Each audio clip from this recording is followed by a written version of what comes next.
Today is Tuesday the 8th of May 2012 and this is the Dolpa region of the Nepal Himalaya.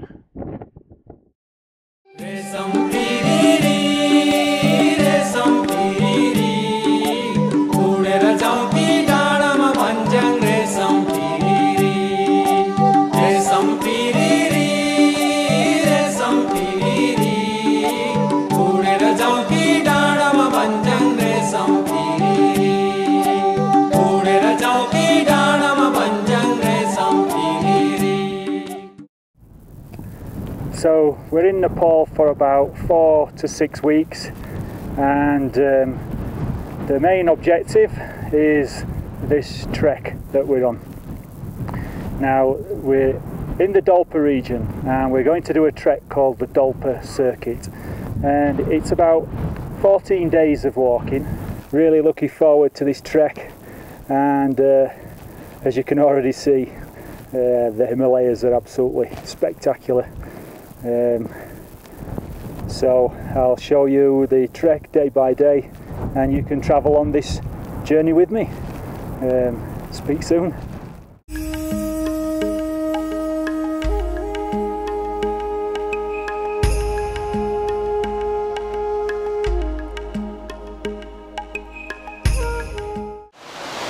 So this is the end of day 2 of the trek, and we've arrived in a place called Chekpa, and it's 2,838 metres above sea level.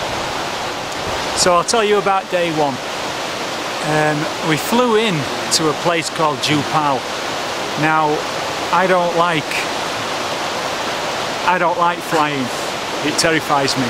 So just a minute. Hold on, you stand here, you stand there, and you stand here, right, and we'll do it together. And we fly in between these huge mountains. You just see these snow-capped mountains and you just think, oh my god, this is unbelievable. And then we turn the plane and you can see this airstrip below, and you think this airstrip is tiny and it runs off the edge of a mountain. You think, oh my god. Anyway, you come down and we thudded into this airstrip and screeched to a halt within about, I don't know, 100 metres. So today we've walked steadily up this huge valley until we finally reached this place. So tomorrow we're going to head further up valley to about 3,500 metres to a place called Amchi, and we'll continue our trek from then.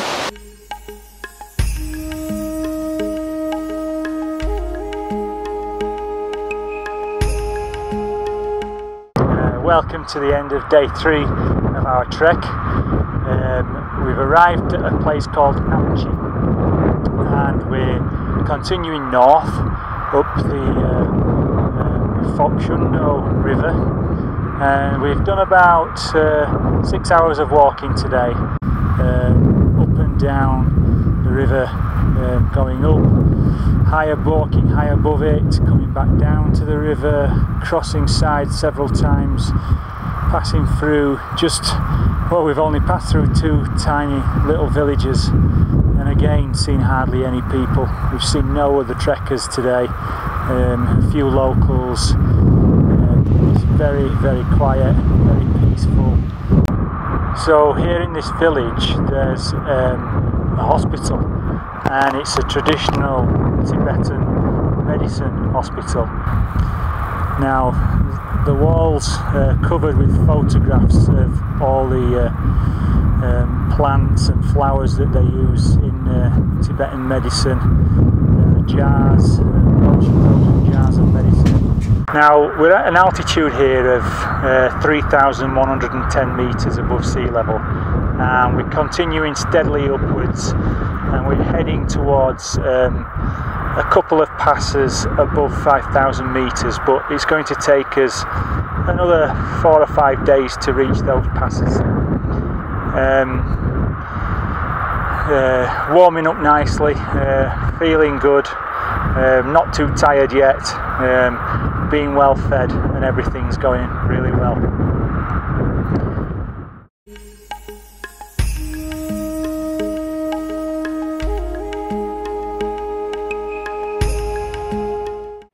Good morning and welcome to day 4 of our trek. It's an absolutely beautiful morning. I'll just show you some scenes around this absolutely amazing place and we'll get moving.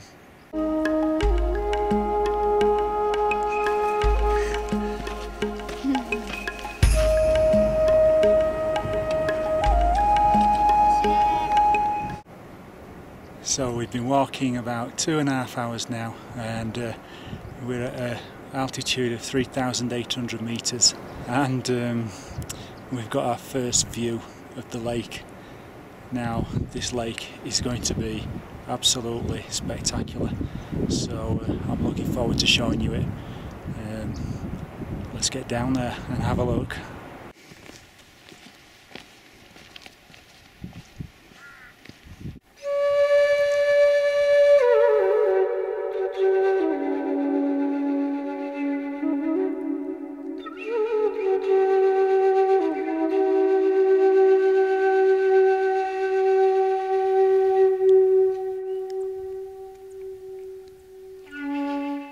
So this is our 5th day and we're on an acclimatisation day. We're taking a walk up to about 4,200 metres above Foksundo Lake, and this is just one of the most beautiful things I've ever seen, and I've seen a lot of beautiful things. I can't get over it, it's just totally.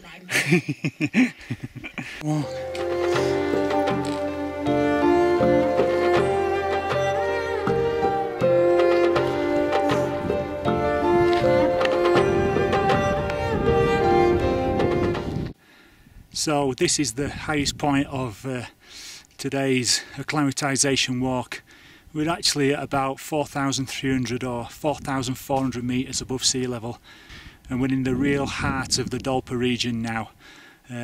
This is as far north as our trekking permits will allow. The Dolpa region is really unique. It's so remote, it's so secluded and difficult to get to that the culture and the traditions have hardly changed for centuries. It's more Tibetan here in its culture than parts of Tibet are now. Certainly post-China modernisation that's occurring in Tibet. So we're going to turn back, head back down to our camp.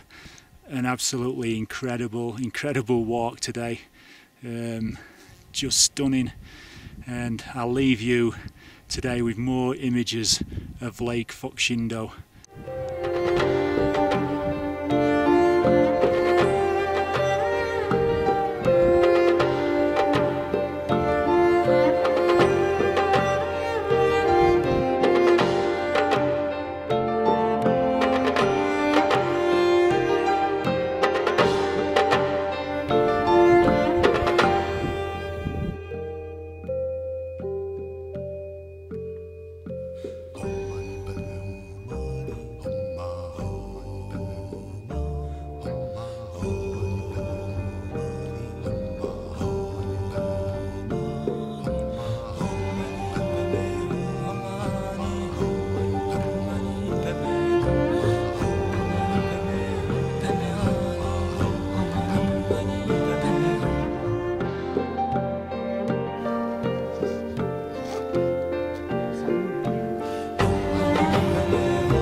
Can't leave Foksundo Lake without telling you about my favourite film of all time. The Dolpa region was the setting for the film Himalaya, L'Enfance d'un Chef, or it goes by another name of Caravan. And this is the path down which Tinley took the biggest gamble of his old life. In a desperate attempt to cling on to leadership of his village, Tinley ordered his caravan around the Devil's Path, this path around this magnificent lake.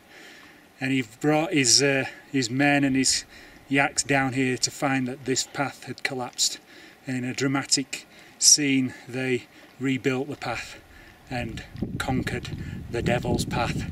They went on, caught Karma up and showed Karma who the true leader was. It's a sensational film and a sensational scene, and I'm really happy and excited to be standing in this spot, following in the footsteps of Tinley, the great mountain conqueror.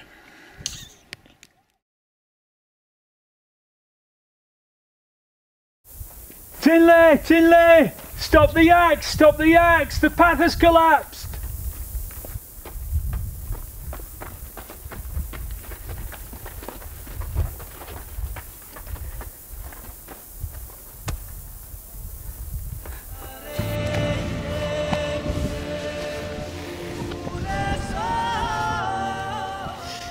Tinley, you're gonna kill us all!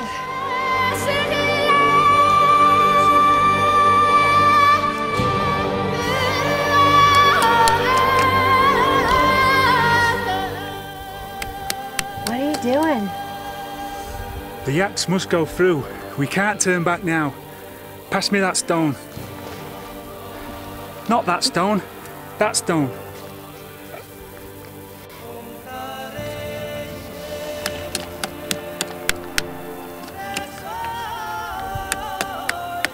Will this be strong enough?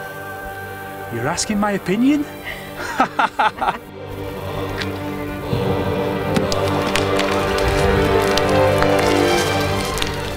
Be careful. There's enough room. Step by step. Give me your hand. One yak is the price we pay to the evil spirits. We've conquered the Devil's Path. Now let's catch Karma. I am Tinley, conqueror of mountains. Oh yay, Tinley! Oh, Tinley!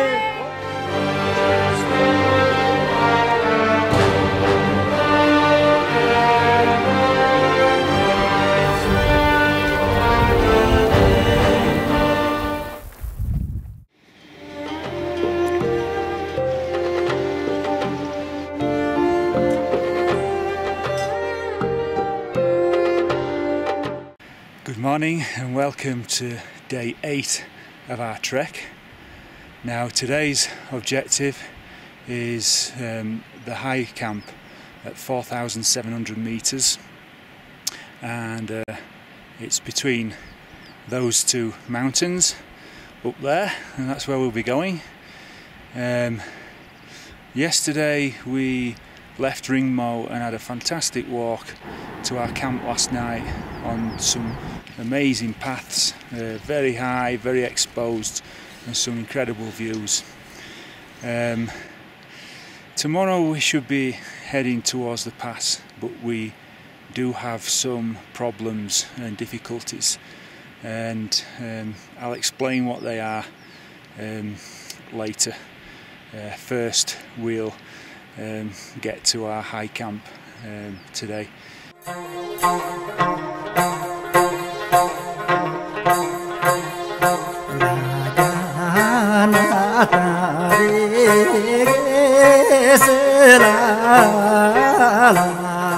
It's one thing to drive around the Tibetan Plateau in a Land Cruiser at 5,000 meters above sea level, but it's quite another to walk from 2,000 meters up to 5,000 meters above sea level in the Himalayas.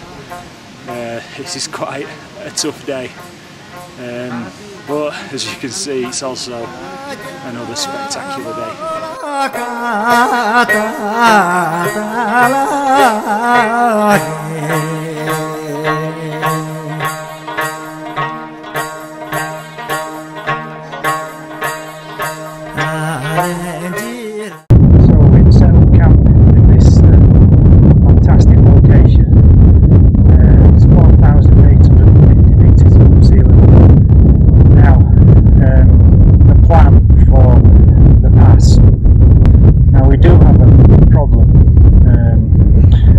We've got donkeys, and donkeys struggle through snow, and we've had quite a lot of so there's and we know that a lot of groups are being taken back and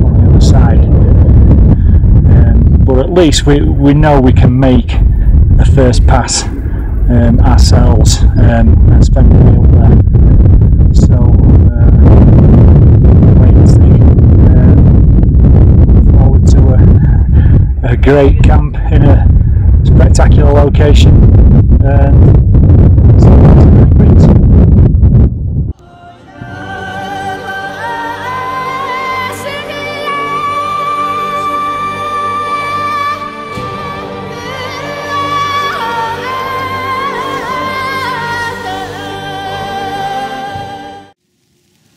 So the decision has been made. We're heading for the pass tomorrow, but we're not going to go over the pass. The donkeys can't make it. The conditions are too bad for them and they're suffering quite a lot in this snow. Now for a nice long cold night in the tent at 4,850 metres, trying to keep warm. I'll say good night. Good night.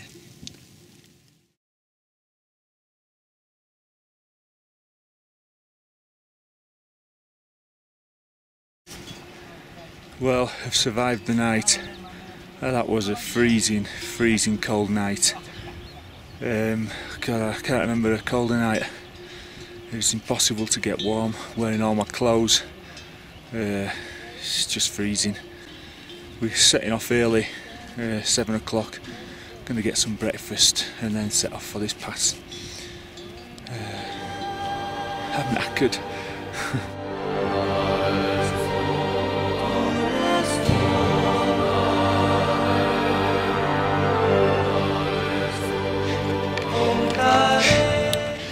Right, we're there. This is it. The pass. The new horizon is appearing.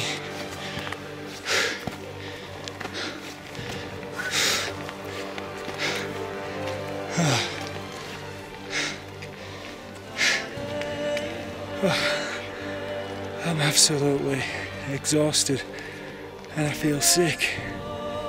God, that was tough. But what a view. Let's rest and take in this view.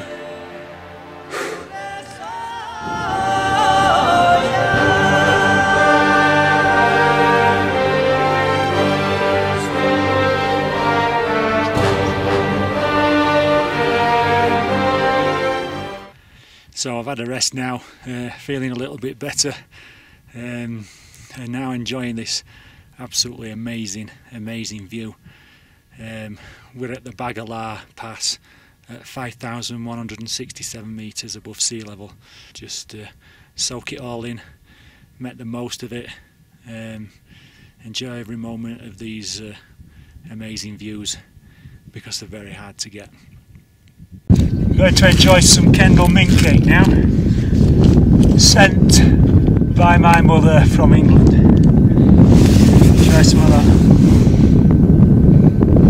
Cheers up. Sweet. Yeah. Cheers.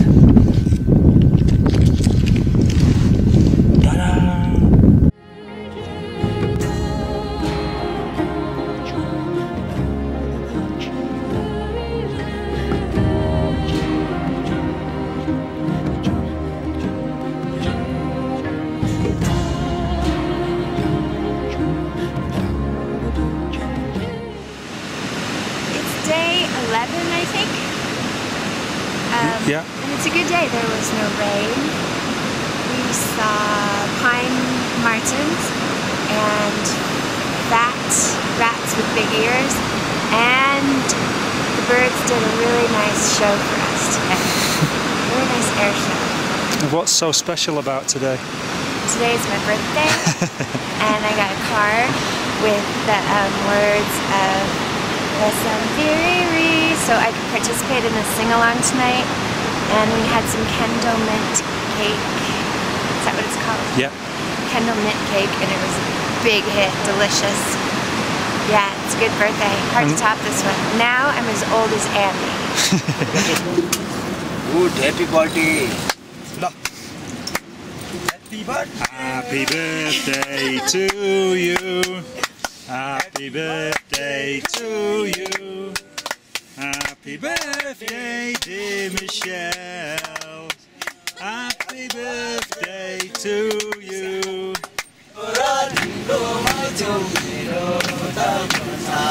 Hey!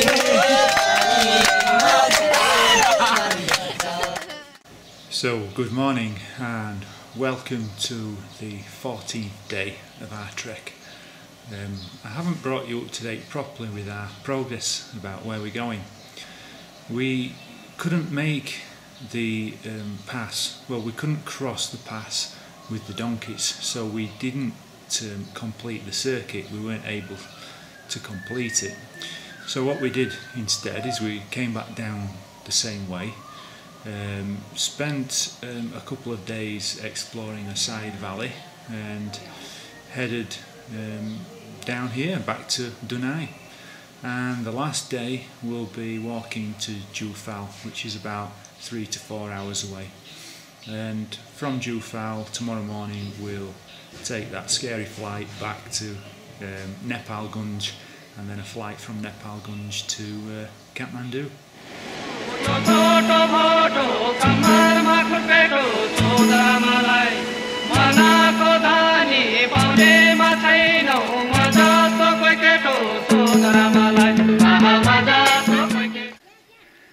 So we're walking steadily up to Jufal. It's not the hardest day's trekking we've done. It's only 400 or 500 metres of ascent over 3 to 4 hours, but the heat is quite oppressive. We're at a much lower altitude now, between 2,000 and 2,500 metres, so it's much hotter during the day. But we've also got spectacular views as well, snow-capped mountains on the horizon, so it's absolutely beautiful. Our last day's walk, it'll soon be all over.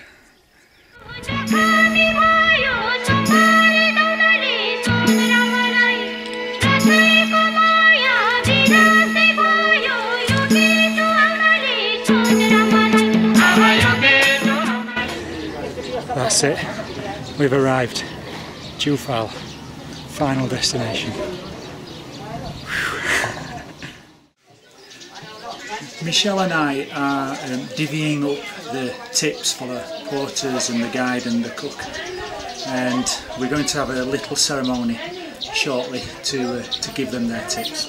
Now I've thought long and hard many times about hiring porters and going on guided expeditions, and nowadays I'm in a position where I can actually afford to do that. Years ago I had to trek independently because it was cheaper, but I'm really glad that we have paid the extra money to hire guides and porters, because of our 6 crew, 5 of them are from this area, they're from this town Jufal, and when you see Santosh, who's 15 years old and he's done his first ever trek with tourists, and you see that his brother and sister come to meet him at the end of the trek and they're excited to see him and hear his stories, and then when you see Balrap and who's the other one? Balbaro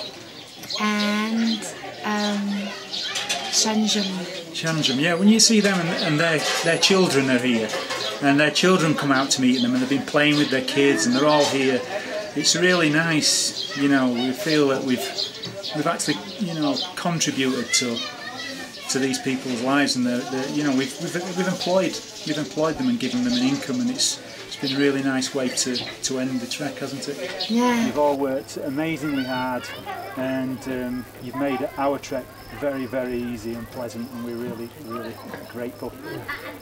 Thank you. Well done, thank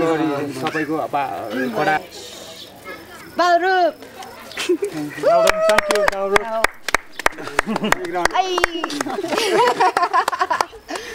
Thank you. Santosh. Thank you very much. I thought we'd have some acrobatics from you, Santosh. Thank you, Santosh.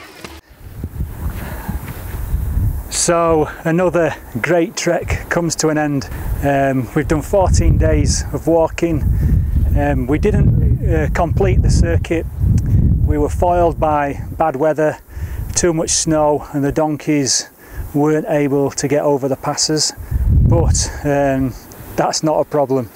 I always say it's good to have an end to journey towards, but it's the journey that counts in the end. It's been absolutely amazing.